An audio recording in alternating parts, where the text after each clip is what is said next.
Hello good evening friend. हमने previous video में अपना ये लेक्चर रिकॉर्ड किया था जो कि 2014 का कुछ आर्ट्स का क्वेश्चन पेपर डिस्कशन था। इसमें 197 क्वेश्चन को मैंने एक्सप्लेन नहीं किया था, तो इस वीडियो में मैं कर रही हूँ। Which is not relevant for achieving vertical social mobility. इसका मतलब है वर्टिकल सोशल मोबिलिटी का मतलब है जैसे कि आपको सोशली ग्रो करना है। तो सोशल मोबिलिटी के डिफरेंट टाइप्स होते हैं, ठीक है। Vertical mobility, horizontal mobility, interpersonal mobility, intrapersonal. Horizontal mobility का एग्जांपल होता है जैसे फॉर एग्जांपल कोई नर्स है, ठीक है। कोई नर्स है तो उसने एक हॉस्पिटल से जॉब छोड़ा और दूसरे हॉस्पिटल में जॉब ले लिया, तो उसको बोलते हैं हॉरिजॉन्टल मोबिलिटी। मतलब उसकी इकोनॉमिकल और सोशल स्टेटस जो है वो वही रहा, सेम रहा, लीनियर रहा, ठीक है। जैसे और वर्टिकल मोबिलिटी में दो तरह से आती है, अप्स एंड डाउन। हो सकता है कि कोई इंसान है वो बहुत इकोनॉमिकली ग्रो कर गया एक टाइम के बाद। फॉर एग्जांपल पहले उसकी जो वर्थ थी वो कुछ लैक्स में थी, फिर उसकी करोड़ों में हो गई, अप हो गया। फिर या फिर कोई बहुत ही जैसे टाटा विला टाइप था, फिर एकदम से उसका लो इनकम हो गया, ठीक है। तो वर्टिकल मोबिलिटी आपकी दोनों तरफ से होती है, अप्स एंड डाउन। तो आप समझ गए होंगे वर्टिकल मोबिलिटी होता है इंटरपर्सन और इंट्रापर्सन में। इंट्रापर्सन में क्या है कि आप एक जनरेशन अपनी ही जनरेशन में कितना ग्रो कर रहे हो टाइम टू टाइम। और इंट्रापर्सन में क्या है कि आप वन जनरेशन टू, मतलब फॉर एग्जांपल आपके ग्रैंड पा की कोई फैमिली है वो कितना ग्रो कर गई सोशल, और फिर आपकी नेक्स्ट जनरेशन है वो सोशली अप हुई या डाउन हुई, वो डिपेंड करेगा। तो मतलब सोशल मोबिलिटी का मतलब है कि आप कितना ग्रो कर रहे हो, ठीक है। सोशली एक्सेप्ट कितना, सोसाइटी में कितनी वेरिएशन आपकी है। विच तो यहाँ पे विच है कि कौन सा रेलिवेंट नहीं है। फैमिली बैकग्राउंड तो मैटर करेगा, वेल्थ भी मैटर करेगा, ठीक है, एजुकेशन भी मैटर करेगा, ये तो मेन फैक्टर है। तो रिलीजन मैटर नहीं करेगा क्योंकि रिलीजन तो आपका सेम ही रहेगा, और रिलीजन वैसे भी एक नेगेटिव टर्म की तरह कंसिडर किया जाता है, ठीक है। नेक्स्ट अब हम करेंगे जो डिफेंस मैकेनिज्म था जिसके बारे में बेसिकली सिगमंड फ्रॉइड ने बात की थी। ये आपके पास डिफेंस मैकेनिज़्म होता है। जहाँ पे आपने एक एग्जांपल देखा था, रैशनलाइजेशन का एग्जांपल देखा था। तो डिफेंस मैकेनिज़्म में सिगमंड फ्रॉइड ने माइंड के स्ट्रक्चर ऑफ माइंड दिया था। उसने बोला था कि हमारे पास तीन टर्म होती है माइंड की शेप ऐसे है, इड होता है, ईगो होता है और सुपर ईगो होता है। उन्होंने बताया था कि इड जो होता है वो हमारी एक डिज़ायर होती है, जैसे सेटिस्फेक्शन लेवल होता है। जैसे कोई इंसान है उसको कुछ चीज़ चाहिए तो वो ये नहीं देखेगा कि क्या सही है और क्या गलत है, वो सिर्फ अपनी सेटिस्फेक्शन देखेगा। मतलब वो मॉरली उस चीज़ को नहीं देखेगा कि इसको करने से किसी का नुकसान है, फ़ायदा है, मॉरली ये चीज़ एक्सेप्टेबल है, नॉट एक्सेप्टेबल है। वो सिर्फ अपनी सेटिस्फेक्शन और डिज़ायर देखेगा। तो उसको एक नेगेटिव टर्म की तरह ईड को कंसिडर किया जाता है। ईगो क्या है? ईगो एक बैलेंसिंग पॉइंट होता है। ईगो इस बात को जस्टिफाई करता है कि अगर मैं ये चीज़ करूँगा तो इसका सोसाइटी एक्सेप्ट करेगी या नहीं करेगी। और सुपर ईगो जो होता है, सुपर ईगो तो मोरालिटी, पूरा मॉरल वैल्यू के ऊपर चलता है। तो इसमें जो सबसे पॉजिटिव कंसिडर होता है वो ईगो होता है। ईगो मतलब जो कि बैलेंस में करता है, वो अपना सेटिस्फेक्शन भी लेवल भी देखता है और सोसाइटी की एक्सेप्टेंस भी देखता है। ईगो एक रेफरी की तरह काम करता है, बैलेंसिंग पॉइंट की तरह काम करता है ईड और सुपर ईगो के बीच में। अब सिगमंड फ्रॉइड ने डिफेंस मैकेनिज्म की बात की थी। डिफेंस मैकेनिज्म में उन्होंने बताया था कि जैसे सब्लिमेशन है, सब्लिमेशन का मतलब होता है एनर्जी का कन्वर्जन कर देना, एनर्जी कन्वर्ट कर देना one state to another state. जैसे फॉर एग्जांपल कोई इंसान है, उसको किसी चीज़ उसको कोई इंसान है उसको किसी चीज़ में फेलियर मिली, ठीक है। तो वो क्या करेगा, उसको फेलियर किसी चीज़ में मिली तो वो अपनी एनर्जी को अब सब्लिमेशन में कन्वर्ट कर देगा। वो अपने साथ सब्लिमेशन करेगा, मीन्स कि वो अपनी एनर्जी कन्वर्ट कर देगा। जैसे उसने किक बॉक्सिंग कर दी, या फिर कोई हॉकी प्लेयर है तो उसको किसी चीज़ में किसी चीज़ का गुस्सा है, एंगर है, तो उसने जो अपनी एनर्जी है वो सब्लिमेट कर दी। मतलब उसने हॉकी को इतने जैसे बोलते हैं जोश जोरों शोरों से खेला या जोश के साथ खेला कि उसने एनर्जी का कन्वर्जन कर दिया। अब डिस्प्लेसमेंट क्या होता है? Next one is a displacement. देखो डिस्प्लेसमेंट भी सब्लिमेशन की तरह होता है कि एनर्जी को कन्वर्ट करना। गुस्सा किसी और चीज़ का है, टेंशन किसी और चीज़ को है, कन्वर्ट निकाल कहीं और दे दिया। लेकिन डिस्प्लेसमेंट एक नेगेटिव टर्म है, बिल्कुल ही नेगेटिव है। जैसे फॉर एग्जांपल सब्लिमेशन में क्या कर रहा था, वो किक बॉक्सिंग कर रहा था लेकिन वहाँ वो किसी को नुकसान नहीं पहुँचा रहा था। लेकिन डिस्प्लेसमेंट में क्या था, उसको टेंशन किसी और चीज़ की है और निकाल वो किसी और चीज़ पर रहा है। लेकिन जैसे ऑफिस से डांट पड़ी किसी को तो वो घर आके कुत्ते को लात मार दी। जैसे किसी का किसी के साथ झगड़ा हुआ तो जाके दरवाजे पीट दिए। और या फिर फॉर एग्जांपल किसी को ऑफिस में डांट पड़ रही है तो घर आके वो अपने बच्चों को डांट दे रहा है, तो ये डिस्प्लेसमेंट का होता है कि डिस्प्लेसमेंट में बिल्कुल ही नेगेटिव माना जाता है, मतलब आप एक नेगेटिव अपना जो अग्रेशन है वो नेगेटिव जगह पे निकाल रहे हो।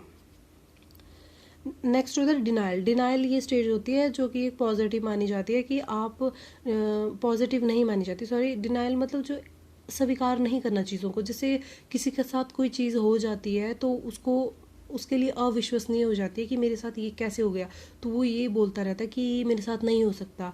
ठीक है, तो इसमें जो सेंटेंस यूज़ होता है, इट कांट हैपन टू मी।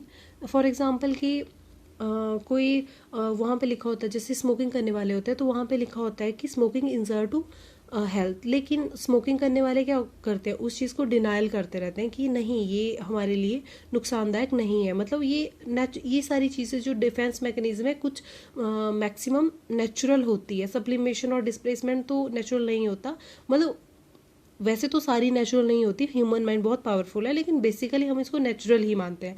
कंपैशंस का मतलब क्या होता है? Next one is a compassion. Compassions का मतलब होता है, कंपैशन का मतलब होता है जैसे कि आप किसी चीज़ में अच्छे नहीं है, फॉर एग्जांपल आप इंग्लिश में अच्छे नहीं है तो आप मैथ्स में बहुत अच्छा कर रहे हो। आपके घर वाले, जैसे फॉर एग्जांपल कोई बच्चा है वो पढ़ने में बहुत ही नालायक है, तो आपके घर वाले आपको बोलते हैं कि आप पढ़ने में बहुत अच्छे नहीं हो, लेकिन वही बच्चा किसी और चीज़ में खेलने में बहुत अच्छा है, मतलब वो कुछ ना कुछ उस चीज़ को रिप्लेस कर रहा है कि एक चीज़ में अच्छा नहीं है तो दूसरी चीज़ में तो वो बहुत ज़्यादा अच्छा करेगा। एग्जाम्पल जैसे यहाँ पे लिखा हुआ है, Rohit not good in athletic, वो खेलने में अच्छा नहीं है लेकिन बिकम अ गुड स्कॉलर, लेकिन वो पढ़ाई में बहुत अच्छा हो गया, एक स्कॉलर बच्चा बन गया। इसको बोलते हैं कंपैशंस। रिग्रेशंस क्या होता है? रिग्रेशन होता है मूव बैक। मूव बैक का मतलब होता है fifth one I am discussing regression. Regression का मतलब होता है पीछे जाना। जैसे फॉर एग्जांपल कहीं मैक्सिमम गर्ल्स में रिग्रेशन देखा जाता है, जैसे किसी ने डांट दिया या कुछ भी कर लिया तो आप एक छोटे बच्चे की तरह, मतलब अपनी एज से कम एज की तरह बिहेव करने लग जाते हो। तो चाइल्ड में हम डिस्कस करेंगे इसको रिग्रेशन, जैसे कि 4 से 5 साल का बच्चा है तो किसी चीज़ से वो डर गया, ठीक है, किसी चीज़ से वो डर गया तो वो बहुत ही ज़्यादा चिल्लाने चीखने चिल्लाने लगा।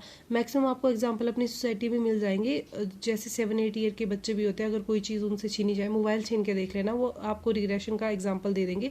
वो ऐसे 1 या 2 साल के बच्चे की तरह बिहेव करेंगे, नीचे पाँव फोड़ेंगे, चीखेंगे, चिल्लाएंगे, तो ये रिग्रेशन मतलब अपनी एज से छोटी एज की तरह बिहेव करना। जबकि आप एक मैच्योर इंसान के साथ कुछ गलत कर दोगे, गलत इन द सेंस कि उसको कहीं ना कहीं हर्ट कर दोगे, तो वो शांत रहेगा या फिर आपको थोड़ा सा वो रिएक्शन देगा, क्योंकि उसके माइंड को एक्सेप्टेबल है चीज़ें कि ये चीज़ें सोसाइटी में होती है। तो बेसिकली रिग्रेशन होता है ये कि मूव बैक करना।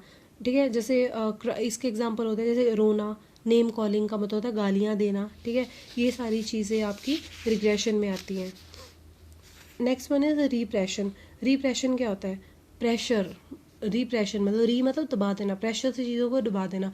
रिप्रेशन का मतलब होता है, रिप्रेशन बहुत ही पॉजिटिव माना जाता है। सिलेक्टिंग फॉरगेटिंग मतलब आपको जो चीज़ें आपको सही नहीं लगी, मतलब आपकी लाइफ में कुछ ऐसे एक्सीडेंट हुए कि आपको वो चीज़ें पसंद नहीं आई, आपके साथ कुछ ऐसी सिचुएशन हुई जो आपको पसंद नहीं आई, तो आप उसको याद नहीं करना चाहते अपनी मेमोरी में, तो आप क्या करोगे, उनको जानबूझ के भूल जाओगे।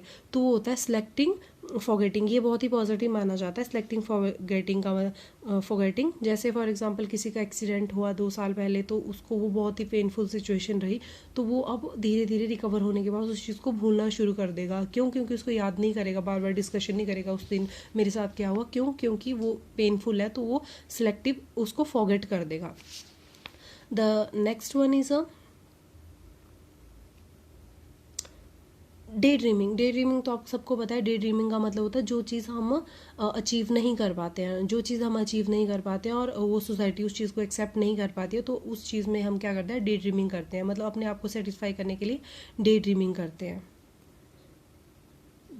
The next one is a projection. Projection का मतलब होता है कि आप अपनी कमियां दूसरों में निकालते हो। जैसे मैक्सिमम इसमें ये एग्जांपल ग्रीडीनेस का एग्जांपल दिया जाता है, जैसे कि अगर कोई बोलता है कि तू लालची है, इसने ये चीज़ की होगी क्योंकि ये लालची है, ठीक है, लेकिन ऐसा नहीं होता है। बेसिकली वो कमी आप में है, तभी आप दूसरे को उस नज़रिए से देख रहे हो। ये हर चीज़ में एक्सेप्शन होता है। जैसे कोई बहुत ही शक्की दिमाग का है तो वो देखते हैं कि भाई सामने वाले पे शक कर रहे हैं कि ये चीज़, वो सामने वाला ये चीज़ करेगा, लेकिन सामने वाला वो चीज़ नहीं करेगा, वो चीज़ आपके दिमाग में है रादर देन और सामने वाले में कोई मतलब कोई आपका ट्रस्ट ब्रेक किया हुआ कुछ भी, वो एक्सेप्शन होता है। हर चीज़ में एक्सेप्शन होता है।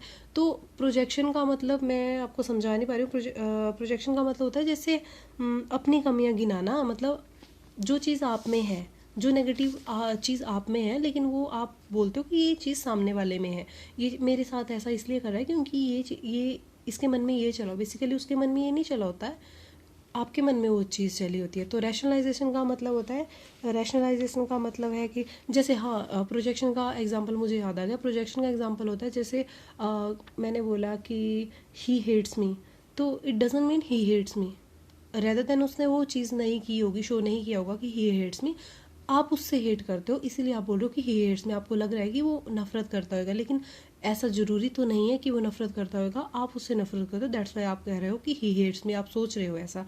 रैशनलाइजेशन का मतलब होता है, रैशनलाइजेशन का तो बहुत ही आसान एग्जाम्पल है। जैसे कि कोई बच्चा है वो एग्ज़ाम में अच्छा नहीं कर पा रहा है, उसका पेपर ख़राब हो गया, उसने पढ़ा नहीं था तो एग्ज़ाम देने गया तो उसका एग्ज़ाम अच्छा नहीं हुआ, लेकिन वो घर आके क्या बोलेगा, ये नहीं बोलेगा कि मैंने पढ़ा नहीं है, वो बोलेगा कि मैम ने पढ़ाया नहीं था तो एग्ज़ाम अच्छा नहीं गया। या अगर क्लास में टेस्ट है तो ये बोलेगा पीछे वाले बच्चे ने किया, आगे वाले बच्चे नहीं किया, क्लास में शोर था।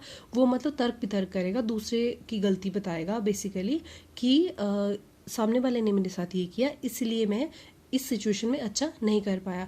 जैसे ग्रेप्स आर सावर, अब वो एग्जाम्पल था जो आपके क्वेश्चन पेपर में था, तो वो एग्जाम्पल था ग्रेप्स आर सावर। बेसिकली अंगूर खट्टे नहीं थे, लेकिन लोमड़ी वो चीज़ नहीं कर पाए इसलिए उसको अंगूर खट्टे लगे। मतलब जो चीज़ हम नहीं कर पाते हैं तो उसकी कमी हम सामने वाले को थोपते हैं कि तेरी वजह से ये चीज़ नहीं, तो उसको बोलते हैं रैशनलाइजेशन। और प्रोजेक्शन में क्या, प्रोजेक्शन का मतलब होता है जो कमियां हमारे मन में होती है वो हम सामने वाले को प्रोजेक्ट करते हैं कि अच्छा तुम मेरे साथ इसलिए ये चीज़ कर रहे हो क्योंकि तुम्हारे मन में ये चल रहा है। तो ये थोड़ा माइनर सा डिफरेंस होता है प्रोजेक्शन और रैशनलाइजेशन के बीच में। आई होप आपको समझ आया होगा। प्लीज़ चैनल को सब्सक्राइब जरूर करिएगा, जितने ज़्यादा हम जुड़ेंगे उतनी चीज़ों में क्वालिटी बढ़ती जाएगी और उतना मुझे भी मोटिवेट होगा। और साइकोलॉजी का मैं कोशिश करूँगी कि यूजीसी नेट केवीएस जितने भी एग्ज़ाम है, डीएसएस भी, उन सभी के साइकोलॉजी के क्वेश्चन पेपर निकालूँ। एच टेट पी टेट दुनिया भर के एग्ज़ाम है और साइकोलॉजी का आपका जब आप फ्यूचर में कोई भी टेस्ट दो, टेट से लेके कमीशन से लेके आर्ट साइंस जो भी आपका वट एवर क्राइटेरिया है, आपका एक सिंगल क्वेश्चन भी ना छूटे। Thank you.